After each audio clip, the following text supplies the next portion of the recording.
All right, so I've been collecting for a while, figuring out what I want to keep long term, and today we talk about the top 10 cards in my collection, my favorite 10 cards that I have. As you can see up here in the display behind me, there is empty space, and we're going to be looking at each card and talking about why it's one of my favorite cards in my collection. We're going to be starting off at number 10 and going down to number 1, which will be my most favorite card. Starting us off at number 10 is the 2022 Panini Donruss Ilya Topuria Purple Hollow Laser Gem Mint 10.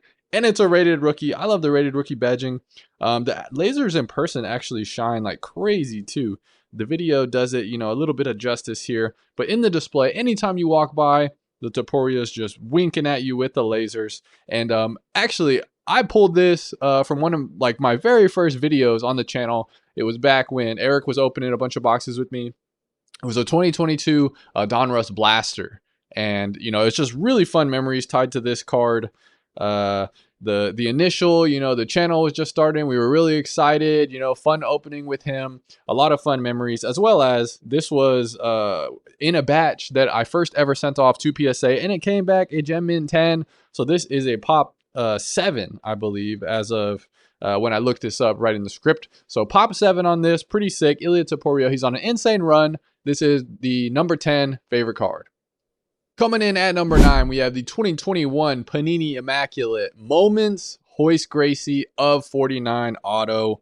And I bought this one a long time ago, man, but it's definitely still one of my favorite cards in my collection. I think I bought it back in like 2022.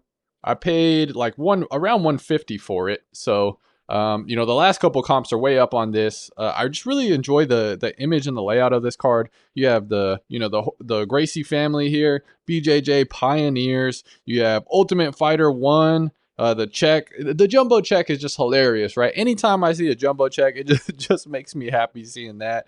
And it also is limited to of 49. There are no other parallels with this card. There are no other parallels. It is only this card, so there's only 49 made. That is a pretty low supply. I bought this kind of back when I was practicing jiu-jitsu a lot. And Hoist is the man when it comes to jits. He's also the man when it comes to just pioneering and really popularizing the UFC. So I think it's a really iconic card in a sense that when people look back, they'll see UFC 1, they will see Hoist Gracie, and they will basically see this card and what it represents. There's also an Immaculate, so it is a thick boy. I am not going to get this one graded, man. I'm too scared. I like it in the one touch. As you can see with these Immaculates, the edge is a little bit tough. Sometimes you can get some dents on the thick sides. I'm going to keep this one in the one touch, but I really enjoy this card. It's one of my favorites. That's number 9. If you're enjoying these videos, please hit the like button, subscribe, think about joining the Bat Crew. The channel is continuing to grow, and all of those things help keep me grinding on these videos. Thanks for watching. Coming in at number 8, we have the 2019 Topps Chrome Leon Edwards first auto, and this is the black of 10. And this is a really special card for me because this is, one of the lowest first autos that I have of any fighter. And I also bought this one a while back. I've been collecting Leon for a while. I think I bought this one after the second Kamaru win.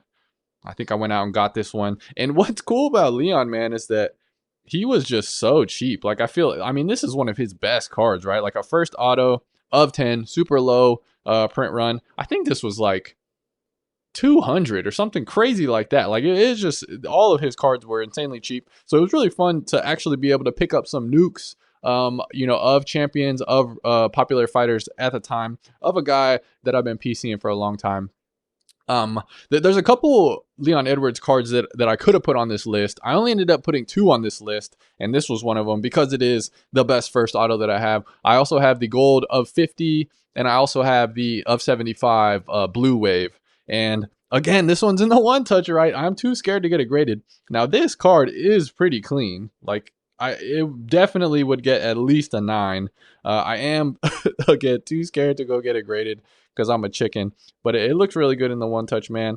And the of 10 is pretty rare. And just a really nice card. You got the shine on the sides. You got a dynamic image and the first auto badging. Can't go wrong. Coming in at number 7, we have the 2009 Topps Round 1 Hoist Gracie First Auto PSA 5. And this card is, probably one of my favorites that I've picked up in, the last year or two. And Hoist is making his second appearance on the list, right? And this one is insane. I made a standalone video about how slept on I thought this card was.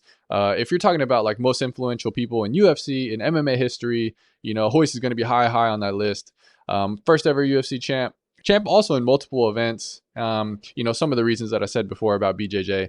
So not only is I think he's super collectible, but also this 2009 auto set is super collectible as well. And not only the auto set, but I think the base set as well. And I think these cards were, especially when I bought this, were very, very undervalued. Now they've continued to kind of creep up over time, which they should. And I still think that they're still a little bit undervalued. We've seen a rise in vintage over, the last year and a half. And I think that will continue over time. But this is a sick image, a dynamic action shot, and one of the rare instances where we get a really dynamic action shot that's not horizontal. Like this is a vertical card, which I love. You have the auto here at the bottom, and this one is a 5.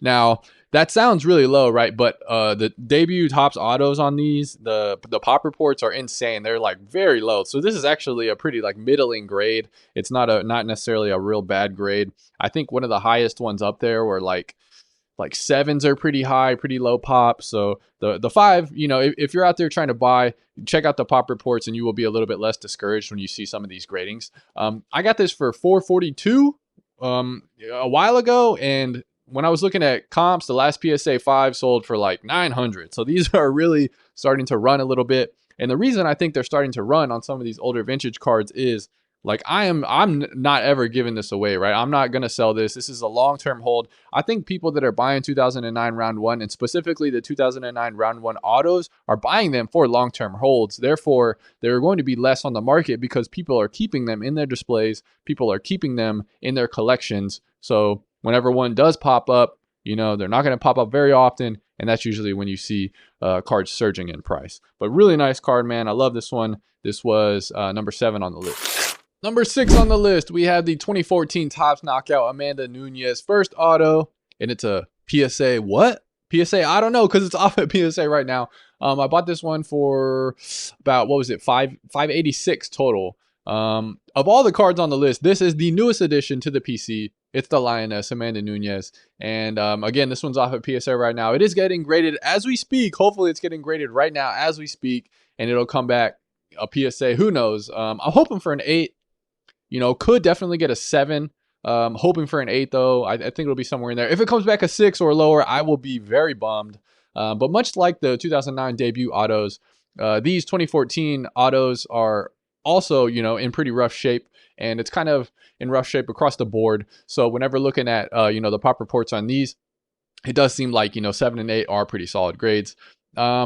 I just think this one's severely underrated, man. I mean, it's a really good looking card. Again, it's vertical. You have the really nice image of Nunes looking scary. The Lioness is stalking her prey, about to go into the octagon. On-card auto and first auto badging. I have a whole video talking about this one as well. So go check that out after you watch this video. I think that, she's just a cemented GOAT, cemented Hall of Famer. If she beats Kayla Harrison, she even vaults even more, man. So this is a grail card of mine. And that's why I'm so high on it and why I've got it, at number 6 in this spot. But yeah, man, Amanda Nunes first auto, number 6. All right, and we're continuing to move down the list. We are now at number 5. It's the 2017 Topps Museum Israel Adesanya, and it's the gold rookie PSA 10, man. I bought this card for $385 total. And this was a while ago. I think it was in maybe 2022, 2020, I think 2023, maybe. And this one's really cool because he's been one of my favorite fighters, basically from the fight with Gastelum, man. When I was watching that one live, and it was absolutely insane. After that fight, I've been kind of watching him and, being a fan ever since. This is also a really interesting card from a collectability standpoint because this is his only rookie card. He has one rookie card, and this is it, man. He has, multiple first autos, but very interesting in that sense. Nowadays, we get people with 20, 30. I want to say there's people with almost 40 rookie cards in a single year. And this is extreme rarity when you're talking about only having one single card. you know, when you think about buys and you think about like allocation of money and allocation of resources, if you have 30 different rookie cards, buyers of that potential fighter are going to be spreading their money out through those 30 different rookie cards. Whereas if you have a singular card, all of the money is going to be spent on that particular card. Supply and demand, this is another good instance of that. Also, PSA 10, baby, this is a pop 2. I also sent this one in to get graded. I bought it raw. It looked pretty good, but these are actually somewhat thick. You can't really tell. But like for this to come back a 10, I was absolutely hyped, man. And again, really unique card. And you know, when you have 10, 20, 40, 80 rookie cards like you can see from nowadays, I think that this is just really special. So that's why this one's so high, coming in at number 5. All right, coming in at number 4, we have the 2015 Topps Champions, Leon Edwards, true rookie, and it's the blank back 1/1, dude. Check out this blank back. We got the Topps Vault 1/1, and really unique, interesting card here. It is the true rookie of Leon Rocky Edwards. This is the first 1/1 that I've ever purchased, right? It's also still the only 1/1 that I have. I have not hit any of these opening any boxes. I've opened a ton of boxes, ripped a ton of stuff, have not hit a single 1/1. I got this right before the Colby Covington fight. It's pretty unique being that like they don't really do the blank backs anymore. And I don't think Panini ever did this. You know, this is a Topps, so Topps did this kind of earlier and middling through their run. But this is actually like a proof printing of the card. So it's kind of similar to like the plate cards, like the printing plates, where they have everything together. They want to do a test print. They do a test print on the front, and this is it. And then they just do one, and then that's it, man. So it's kind of an interesting card, in my opinion.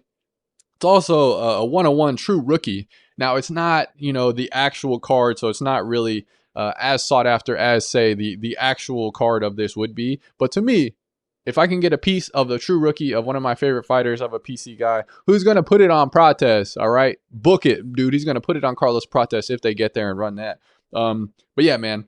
Really excited about this one. Still the first 1/1. Can we hit one in an opening later this year? Let's cross our fingers for it. And we finally made it, man. We're in the top 3 cards that I have in my collection. And this is the 2006 Pride DSE Anderson Silva. And this is his first ever printed MMA card. And it is a PSA 9. Dude, Silva, you know, I've said this before in many videos. This is the guy, whenever I first started watching UFC on UFC Unleashed, he was tearing it up, man. He has insane records, insane accolades. I did a standalone video on this card as well, so watch that one if you want. Really, really interesting card with the history. Really interesting fighter as well. Absolutely exciting, man. As clean as they come for striking. And I do wish that I got this in an SGC slab. The black on black, you know, with the markings looks insane and spectacular. But, you know, I saw this one pop up. I got it for a decent price. It was about what I should pay for it. But I really enjoy Anderson Silva. He's one of my favorites. He's definitely in, you know, my top 3 fighters of all time. And I just really enjoy the Japanese lettering on this, the clean black and white design, as well as the Pride aspect, right? I think that's really unique, and it's really cool history within this card.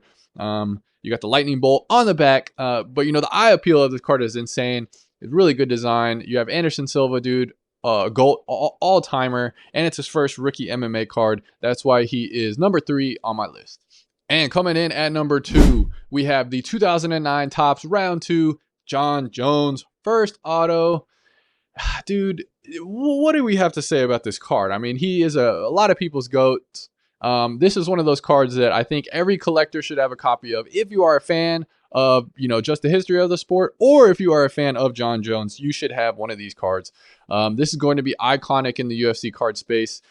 Honestly, I think it already is iconic in the UFC card space. It's a vertical design, really good design in my opinion for being old school. Like, you know, so in some of these old school cards, you really see kind of some interesting and funky designs. Some of them good, some of them bad. This one is kind of, you know, simple enough, which is rare for that time, but still it translates really well in my opinion. You got the red, readable image, action shot, and it's vertical. Now it's not on card, but I still think that this is, you know, a really nice sought after card. At the time, you know, I think I bought this for like I think it was like $9.50. So maybe overpaid a little bit for at the time, but right now that's right around what these are going for. And this is actually, you know, a pretty clean card too. Again, it's in a one touch. I'm too chicken to send it off, but I'm really thinking about lately I've been like, dude, should I just send this off and see what it gets? I have a PSA send off that I said earlier in the video, right? When those come back, if I get some good grades on some of those cards, maybe I'll be a little more confident in my eye ability and I'll send this one off. If this came back a 9, it would be an instant, you know, $500 more than it's worth now. But we will see in the future. But yeah, man, an iconic card. We got the 2009 round 2 John Jones coming in at number 2. And at the number 1 spot, this one should be no surprise to anyone if you watch the channel. It's the 2014 Topps Knockout Habib first auto. Dude, this is, you know, to this day, this is the most expensive card that I have in my collection. A ton of cool memories from this, man. I did a trade for this at my first ever card show, so I actually got to, you know, make a deal. We got to haggle a little bit. There was a ton of trade in for this card, as well as, you know, a lot of cash. If you want more information on this, I did a video about this this one as well, and that whole story. Definitely check out that video. I think it's pretty interesting. But yeah, man, Habib's legacy will never be replicated, in my opinion. He was really, you know, a pioneer, not only for the fighting archetype that has made of, you know, wrestling being such a huge dominant part of the game that we see now, but, you know, also a pioneer for the Dagestan and Russian fighters. I mean, before him, there really was, you did not really see like the guys from Dagestan or the Russian fighters, you know, besides maybe like Fedor and whatnot way back in the day. But never bruised, never cut, never bled in the octagon, never rocked, never dropped. You know, never lost. I mean, it's an insane, unique UFC run. One of my favorite fighters of all time. And him even retiring early, it's kind of like the Barry Sanders. Like, if he would have stayed, how many more championships would he have won? You know, he had already kind of cleaned out the top division, the fighters in that division. So I don't necessarily fault him for leaving. But yeah, man, I mean, we got Auto 10, we got 8, we got on-card auto, first auto badging of 149. And again, this is the same card as the Amanda Nunes, and we know that the 149 was a very, very low print run whenever you're talking about a first auto, because I think it was only 176 total of these cards were produced through all the parallels, which is very low if, you know, you're comparing it to not only modern day products, but also the you know, around this time, around the middling era of the UFC card runs. Like, that is a pretty low print run. So yeah, man, kind of like the John Jones cards, like whether you're just a Habib fan, whether you're a fan of martial arts history and of the UFC history, I think this is definitely a card that, you know, a lot of people are going to want to have in their collection. And I think it's also a card that's going to be held on to really close. Like, there's not a lot of these, the supply and demand again. And I think that is really going to continue to drive these card prices up over time, as well as a great image, dude. You got the image here, vertical, dynamic. You even got tops on the back, man. Like, how crazy is that? A serendipitous moment, on-card auto, super sick. And, you know, a lot of this is the top 10 for right now, right? And this definitely could change over time. You know, we're probably going to have some cards falling out, some new cards coming in. But what do you think about this list? Do you think this list is in the right order? Should I have changed some of these cards and shuffled them around? What do you think? Let me know in the comments below. If you like UFC cards, you are going to like my channel. So check out these videos over here and subscribe for more videos just like this.